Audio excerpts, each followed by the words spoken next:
আমার মাসুম এই বাচ্চাটা কি অপরাধ করছে নির্মম ভাবে আমার বাচ্চাটা হত্যা করলো। আমি এই বাচ্চাটা ছাড়া আমি থাকবো কেউ নেই।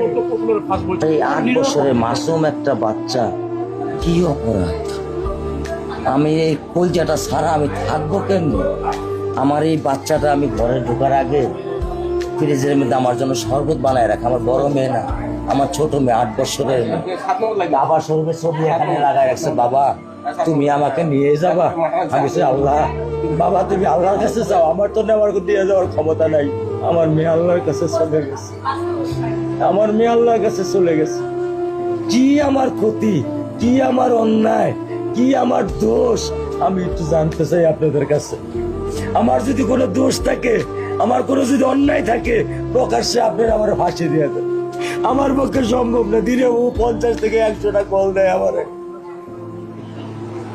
বাবা তুমি কখন আসবা, বাবা তুমি কখন আসবা, বাবা তুমি কখন আসবা। 8টা বছর আমি আমার বুকের এই ঘরে ঘুম পাড়াইছি। আমি আজকে আমি কার সাথে ঘুম আসবো? আমি কি দিয়ে মনে সান্ত্বনা দিব? আমার অপরাধ কি?